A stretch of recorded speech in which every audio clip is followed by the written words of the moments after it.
यौवराज्येन संयोक्तुम् ऐच्छत्रीत्या महीपतिः।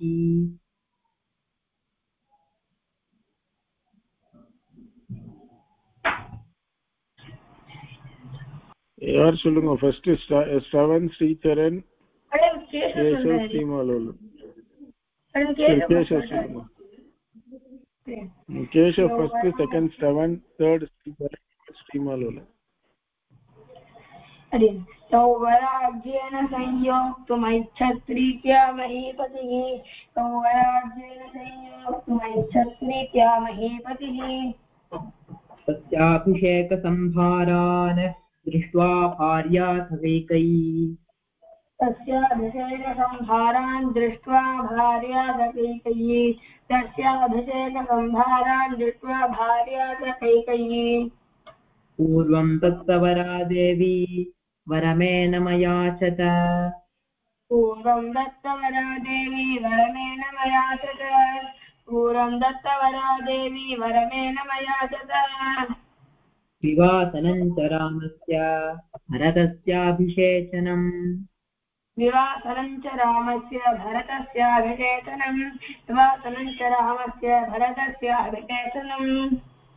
स सत्यवचनाद्राजा धर्मपाशेन संयतः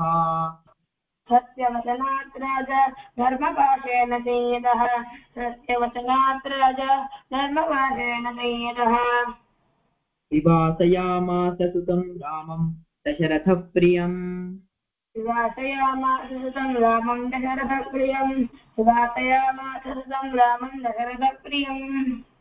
सजगामवनं वीरः प्रतिज्ञामनुपालयन्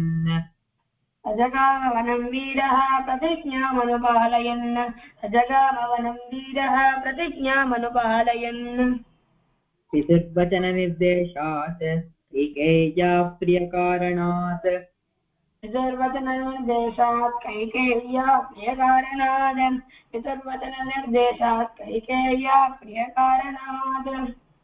संव्रजन्तं प्रियोऽभ्राता लक्ष्मणोऽनुजगामः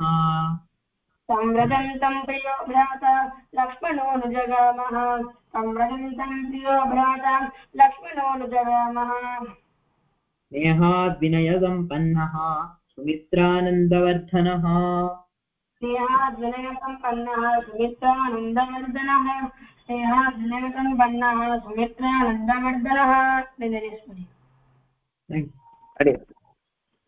सादरं दयितो भ्रातुः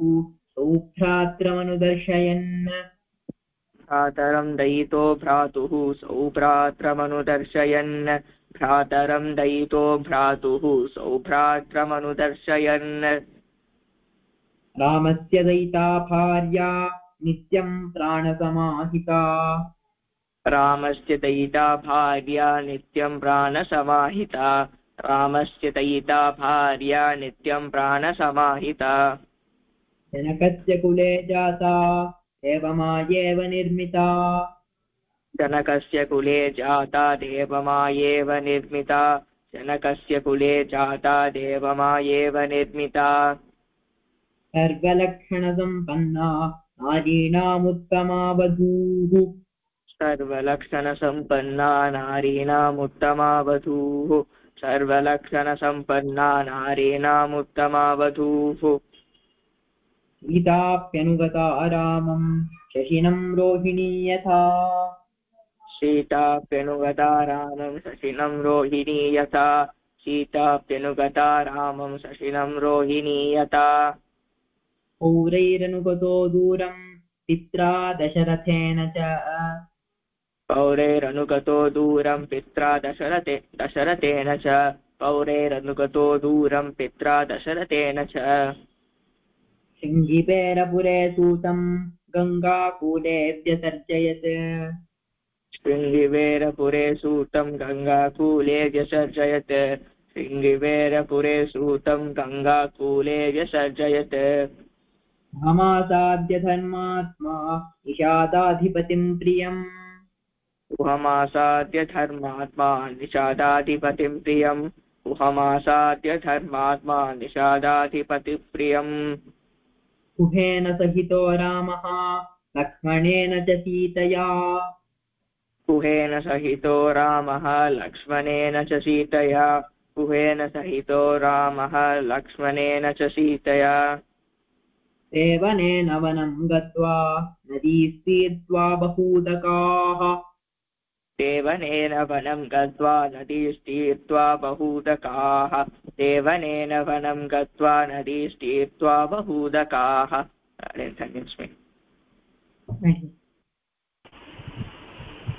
चित्रकूटमनुप्राप्य भरद्वाजस्य शासनात् चित्रकूटमनुप्राप्य भरद्वाजस्य शासनात् चित्रकूटमनुप्राप्य भरद्वाजस्य शासनात् रम्यमावसतं कृत्वा रामाणा वने त्रयः रम्यमावसतं कृत्वा रममाणा वनेत्रयः रम्यमावसतं कृत्वा रममाणा वनेत्रयः देवगन्धर्वसङ्काशाः तत्र ते न्यवसन् सुखम् देवगन्धर्वसङ्काशात् तत्र ते न्यवसन् सुखम् देवगन्धर्वसङ्काशात् तत्र ते न्यवसन् सुखम् देवगन्धर्वसङ्काशाः तत्र ते न्यवसन् सुखम् देवगन्धर्वसङ्काशाः तत्र ते न्यवसन् सुखम् देवगन्धर्वसङ्काशाः तत्र ते न्यवसन् सुखम्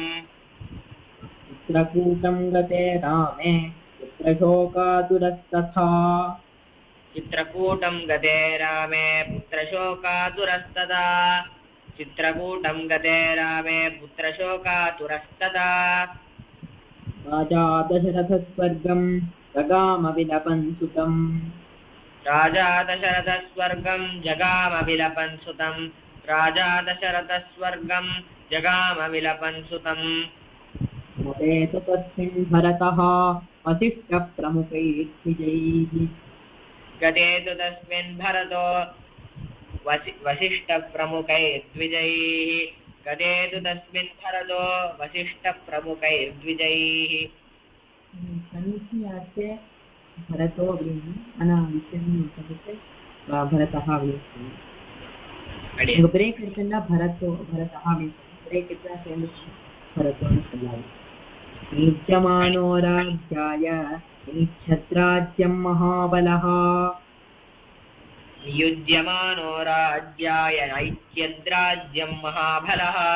नियुज्यमानो राज्याय नैत्यद्राज्यं महाबलः जगामवनं वीरः रामपादप्रसादकः सजगामवनं वीरः रामपादप्रसादकः सजगामवनं वीरः रामपादप्रसादकः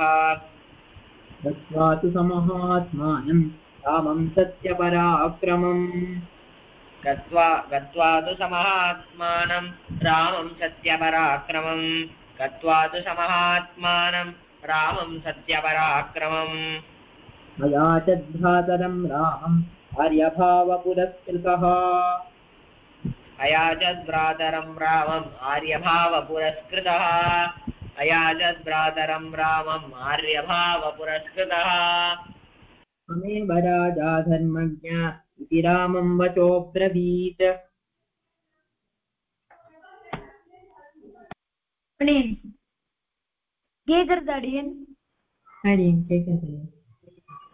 त्वमेव राजा धर्मज्ञ इति रामं वचोब्रवीत् त्वमेव राजा धर्मज्ञ इति रामं वचोब्रवीत् रामोऽपि परमोदारः सुमुखः सुमहायशाः रामोऽपि परमोदारः सुमुखः सुमहायशाः रामोऽपि परमोदारः सुमुखः सुमहायशाः तथैच्छद्भिदुरादेशात् राज्यं रामो महाबलः न चैच्छद्विदुरादेशात् राज्यं रामो महाबलः न चैच्छद्विदुरादेशात् राज्यं रामो महाबलः पादुके चास्य राज्याय न्यासं दत्त्वा पुनः पुनः पादुके चास्य राज्याय न्यासं दत्त्वा पुनः पुनः पादुके चास्य राज्याय न्यासं दत्त्वा पुनः पुनः निवर्तयामास ततः भरतं भरताग्रजः निवर्तयामास ततः भरतं भरताग्रजः निवर्तयामास ततः भरतं भरताग्रजः काममनवाप्यैव रामपादावुपस्पृशन् सकाममनुवाप्यैव रामपादावुपस्पृशन् सकाममनवाप्यैव रामपादावुपस्पृशन् नन्दिग्रामे करोद्राज्यं रामागमनकाङ्क्षया नन्दिग्रामे करोद्राज्यं रामागमनकाङ्क्षया नन्दिग्रामे करोद्राज्यं रामागमनकाङ्क्षया गते तु भरते श्रीमान् सत्यसन्धो जितेन्द्रियः ते तु भरते श्रीमान् सत्यसन्धो जितेन्द्रियः गते तु भरते श्रीमान् सत्यसन्धो जितेन्द्रियः रामस्तु पुनरालक्ष्य नागरस्य जनस्य च रामस्तु पुनरालक्ष्य नागरस्य जनस्य च रामस्तु पुनरालक्ष्य नागरस्य जनस्य च तत्रागमनमेकाग्रः दण्डकान् प्रविवेशः तत्रागमनमेकाग्रः दण्डकान् प्रविवेशः तत्रागमनमेकाग्रः दण्डकान् प्रविवेशः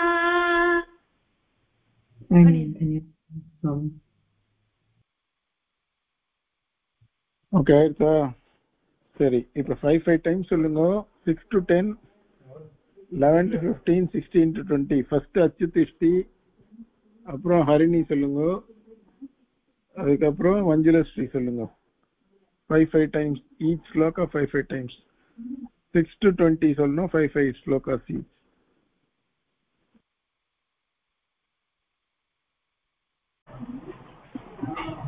श्रुत्वा चैतत्यलोकज्ञः वाल्मीकिनारदो वचः श्रूयतामिति सामन्त्रय. நான் உற்சவத்துல நிறைய பாராயணம் பண்ணிட்டேல, குரல்லாம் எப்படி இருக்கு?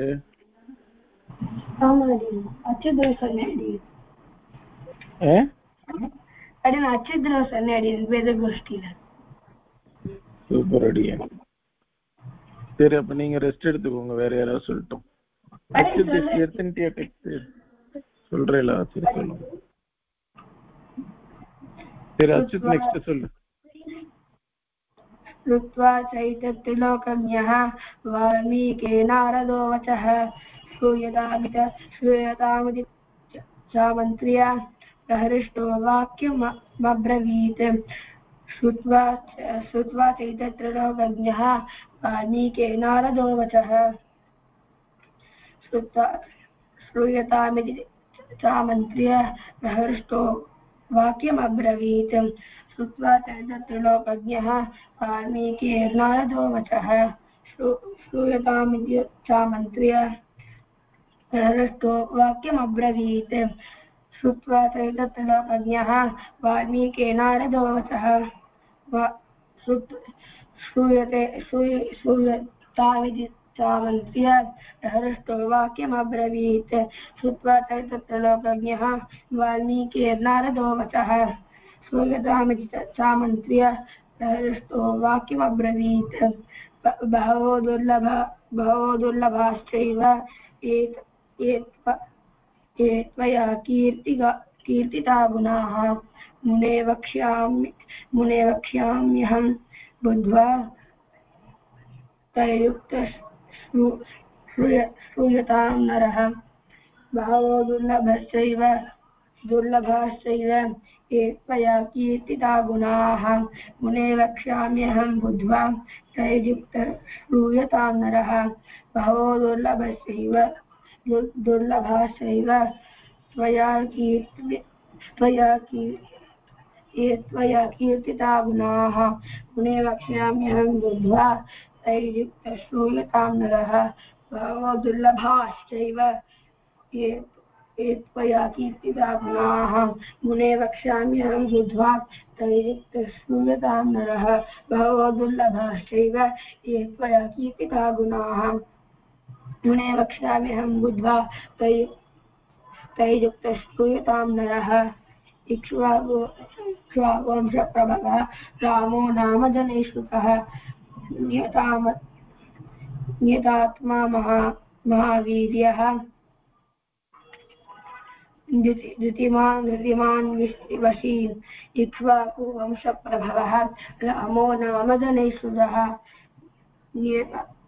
नियतात्मा महावीरः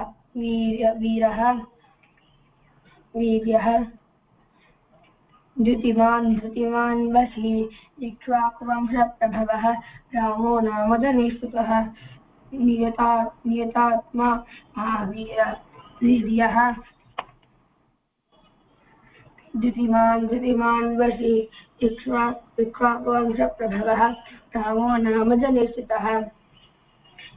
नियतात्मा महावीर्यः धृतिमान् वशी इक्ष्वाकुवंशप्रभवः रामो नाम जनेश्रुतः नियतात्मा महावीर्यः धृतिमान् वशी बुद्धिमान् नीतिमान् वाग्मी श्रीमान् शत्रुनिबर्हणः विपुलांशो महाबाहुः कम्बुग्रीवो महाहनुः बुद्धिमान् नीतिमान् वाग्मी श्रीमान् शत्रुनिबर्हणः विपुलांशो महाबाहुः कम्बुग्रीवो महाहनुः बुद्धिमान् नीतिमान् वाग्मी श्रीमान् शत्रुनिबर्हणः विपुलांशो महाबाहुः कम्बुग्रीवो महाबलः महाहनुः बुद्धिमान् नीतिमान् वाग्मी श्रीमान् शत्रुनिबर्हणः विपुलांशो महाबाहुः कम्बुग्रीवो महाहनुः बुद्धिमान् नीतिमान् वाग्मी श्रीमान् शत्रुनिबर्हणः विपुलांशो महाबाहुः कम्बुग्रीवो महाहनुः महोरस्को महेश्वासः गूढजन्तु ललिन्दमः आजानुबाहु शिशिराः सुललाटसुविक्रमः महोरस्को महेश्वासः गूढजन्तु ललिन्दमः आजानुबाहु शिशिराः सुललाटसुविक्रमः महोरस्को महेश्वासः गूढजन्तुललिन्दमः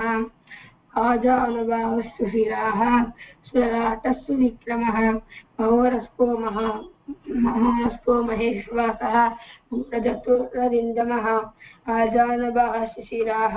सुललाटसुविक्रमः महोरस्को महेश्वासः गूढजन्तुललिन्दमः आजानुबाहुः सुशिराः सुललाटसुविक्रमः अनन्तरं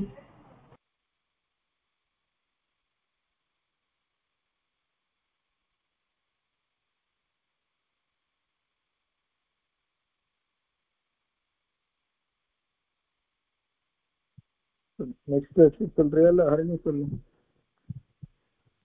அடியேன் சொல்றேன். சொல்லு.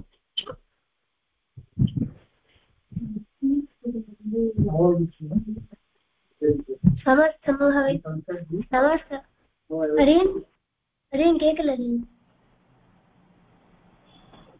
அரியன் கேட்கல. சொல்லுங்க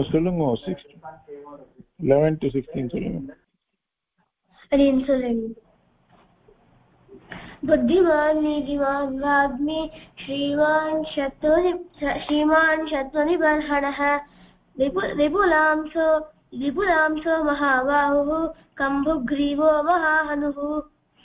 बुद्धिमान् नीतिमान् वाग्मी श्रीमच्छत्रुनिबर्हणः विपुलांसो महाबाहुः कम्बुग्रीवो महाहनुः बुद्धिमान् नीतिमान् वाग्मी श्रीमच्छत्रुनिबर्हणः विपुलांशो महाबाहुः कम्बुग्रीवो महाहनुः बुद्धिमान् नीतिमान् वाग्मी श्रीमान् शत्रुनिबर्हणः विपुलांशो महाबाहुः कम्बुग्रीवो महाहनुः बुद्धिमान् नीतिमान् वाग्मी श्रीमन् शत्रुनिबर्हणः विपुलांशो महाबाहुः कम्बुग्रीवो महाहनुः बुद्धिमान् नीतिमान् वाग्मी श्रीमच्छत्रुनिबर्हणः विपुलांशो महाबाहुः कम्बुग्रीवो महाहनुः बुद्धिमान् नीतिमान् वाग्मी श्रीमच्छत्रुनिबर्हणः विपुलांशो महाबाहुः कम्बुग्रीवो महाहनुः बुद्धिमान् नीतिमान् वाग्मी श्रीमच्छत्रुनिबर्हणः विपुलांशो महाबाहुः कम्बुग्रीवो महाहनुः महोरक्षो महोरस्को महेश्वासो गूढजत्वरिन्दमः आजानुबाहुः सशिरः सुविक्रमः महोरस्को महेश्वासो गूढजत्वरिन्दमः आजानुबाहुः सशिरः सुशिरः सुललाटः सुविक्रमः महोरस्को महेश्वासो गूढजत्वरिन्दमः आजानुबाहुः सुशिरः सुललाटः सुविक्रमः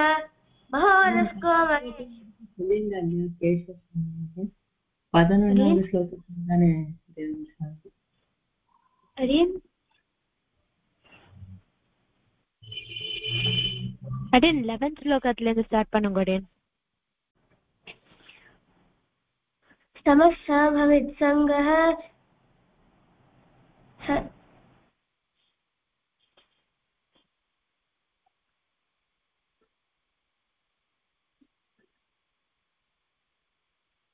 स्निग्धवर्णः प्रतापवान् पीनवक्षा विशालाक्षो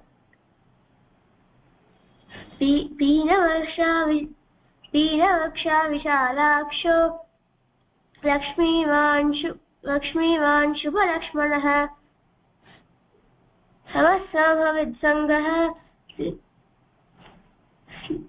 स्निग्धवर्णः प्रतापवान् पीनवक्षा विशालाक्षो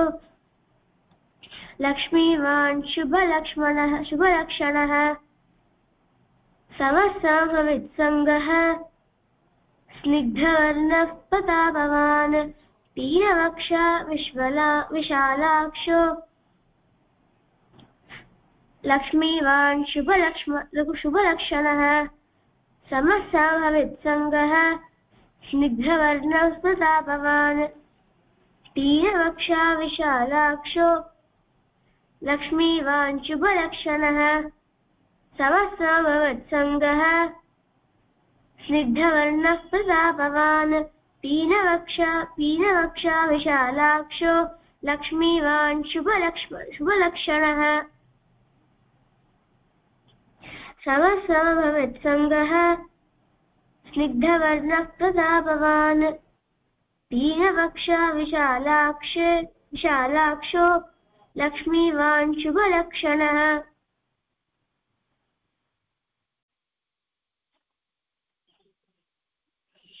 धर्मज्ञः सत्यसन्धश्च प्रज्ञानं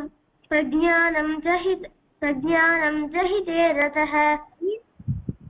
அடின் பிரஜானன் தான் அடின் धर्मज्ञ सत्यसन्धश्च प्रजानां च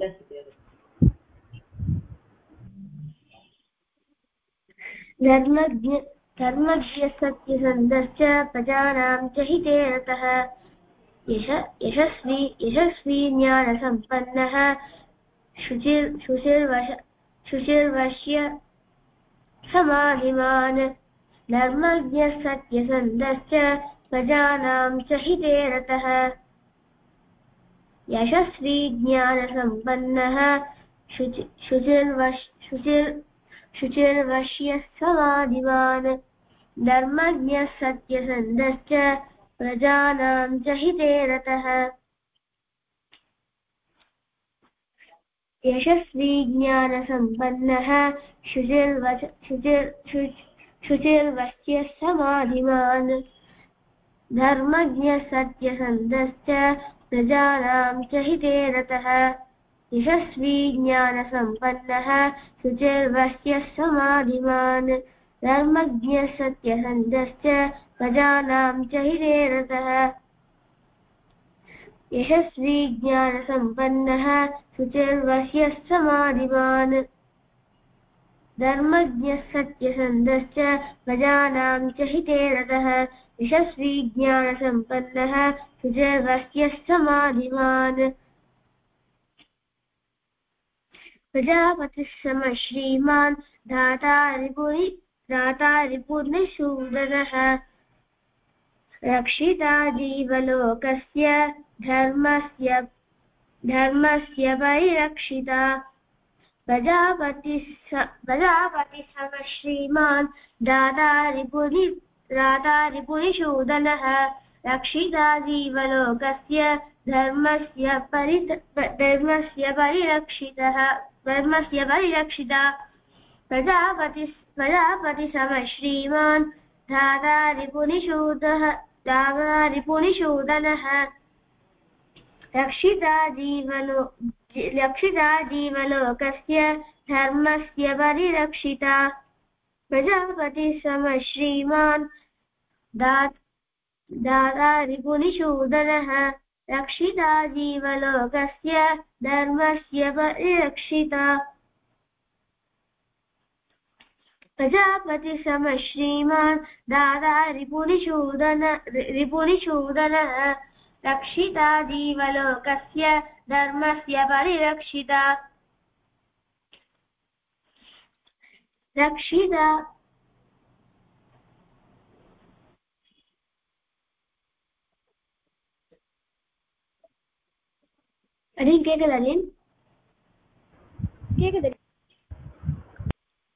சரி ஓகே டைம் ஆயிடுச்சு நாளைக்கு கண்டினியூ பண்ணலாம் மீதியை 14th ஸ்லோகத்துல இருந்து நாளைக்கு சொல்லுங்க அச்சுத் இன்னும் நல்லா பிராக்டிஸ் பண்ணோம் எவ்வளவு ஃப்ளூயண்டா இதெல்லாம் வந்து சென்டெல்லாம் ஆல்ரெடி முடிஞ்சிருச்சு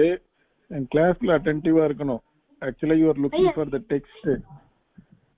நம்ம வந்து தட் மீன்ஸ் அவெல்லாம் சொல்லச்சு I want to tell all of you this you all should know by now whatever that is happening in the class it is for everybody Sandesh திருவ சொல்றதா இருக்கட்டும் சந்த சொல்றதா இருக்கட்டும் அவ யாரோ சொல்றா நமக்கு இது சம்பந்தம் இல்லைன்னு இருக்கக்கூடாது கிளாஸ்ல என்ன நடந்தாலும் மியூட்ல அன்மியூட்டடா ஒத்தரால தான் இருக்க முடியும் whatever that is followed are recited as unmute you all should recite in mute சரியா ஸோ நல்லா ப்ராக்டிஸ் பண்ணிடுவாங்க நாளைக்கு ஃபர்ஸ்ட் 20 இன்னும் ஃப்ளூயண்டா சொல்லணும் okay Dhanyosmi, see you all tomorrow. Jai Jai Shri Krishna. Have a good evening. Dhanyosmi.